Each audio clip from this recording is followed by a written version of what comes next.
selamat pagi semuanya. Perkenalkan, nama saya Sylvie Margareta Polincionim. Di sini saya sebagai moderator.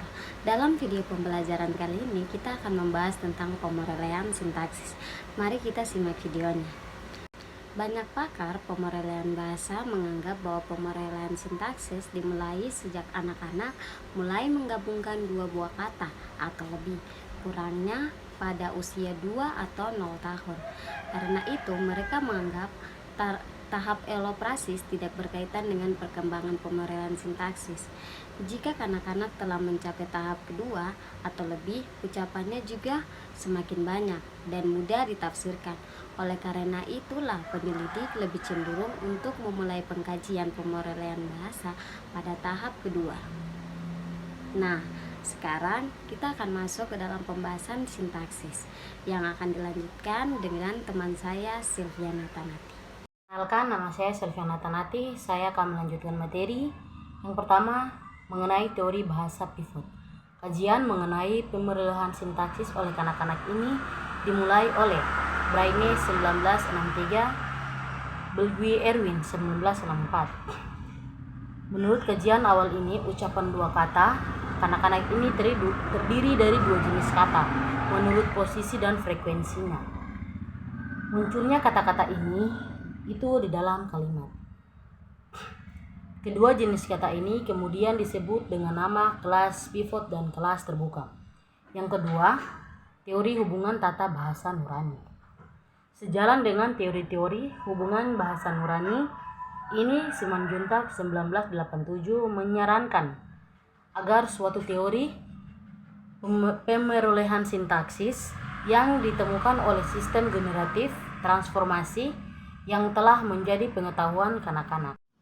Perkenalkan, nama saya Janine Tapo. Saya di sini akan membahas tentang teori hubungan tata bahasa dan transformasi situasi. Sehubungan dengan teori hubungan tata bahasa, Bloom 1970 menyatakan bahwa hubungan-hubungan tata bahasa tanpa merujuk informasi situasi konteks belumlah mencukupi menganalisis ucapan bahasa kanak-kanak. Maka untuk dapat ucapan kanak-kanak itu, informasi situasi ini perlu diperhatikan. Bloom 1973 juga memperkuat pendapat Bloom ini. Contoh tata bahasa meliputi ilmu tata bahasa, bentuk kata morfologi, dan ilmu kata kalimat. Sintaksis morfologi ialah ilmu yang membicarakan morfem serta bagaimana morfem itu dibentuk menjadi kata.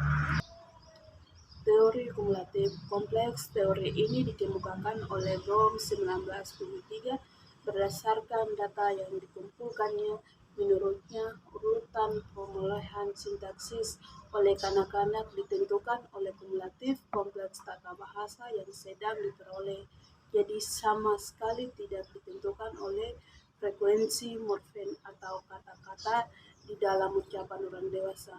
Contohnya, pemrolehan yang bermula pada saat seorang anak mulai mengucapkan dua kata atau lebih yang memiliki arti. Hal ini terjadi pada anak yang berusia 2 tahun ke atas. Yang kelima, ada teori pendekatan semantik.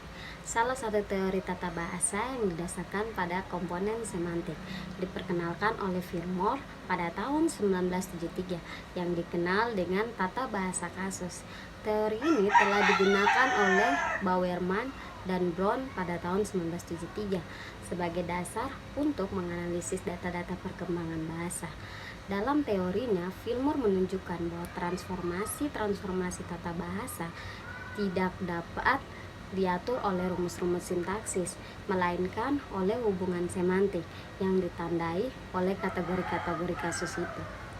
Nah, perbedaan antara pendekatan semantik dengan teori hubungan tata bahasa nurani adalah bahwa teori tata bahasa nurani menerapkan hubungan sintaksis dalam menganalisis struktur ucapan anak-anak. Maka teori pendekatan semantik menemukan struktur ucapan itu berdasarkan hubungan-hubungan semantik. Jadi, teori hubungan tata bahasa nurani menerapkan struktur sintaksis orang dewasa. Bahasa Sang Ibu. Bahasa Sang Ibu menurut Darjojono pada tahun 2012 halaman 242 adalah bahasa yang dipakai orang dewasa pada saat berbicara dengan anak yang sedang dalam proses pemuralian bahasa ibunya.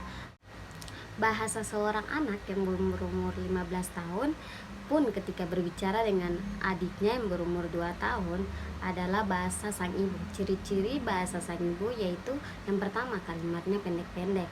Yang kedua, nada suaranya tinggi.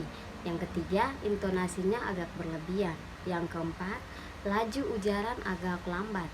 Yang kelima, banyak pengulangan. Yang keenam, banyak memakai kata sapaan. Nah, bahasa Sang Ibu atau bahasa Ibu menurut Darjojono juga pada tahun 1988 halaman 242 bahwa bahasa Sang Ibu berbeda dengan bahasa Ibu. Bahasa Ibu adalah bahasa pertama yang dikuasai oleh anaknya saat baru lahir dan sampai dia hidup di dalam lingkungan. Sekian. Yang berikut kompetensi dan produksi ujaran. Menurut Dartowijojo dibagi menjadi 4. Yang pertama, tingkat pesan di mana pesan akan disampaikan dan diproses. Yang kedua, tingkat fungsional di mana bentuk leksikal dipilih dan kemudian diberi peran agar fungsi sintaktik. Yang ketiga, tingkat posisional di mana konstituen dibentuk dan afiksasi dilakukan. Yang keempat atau yang terakhir, tingkat filologi di mana struktur fonologi ujaran itu diwujudkan.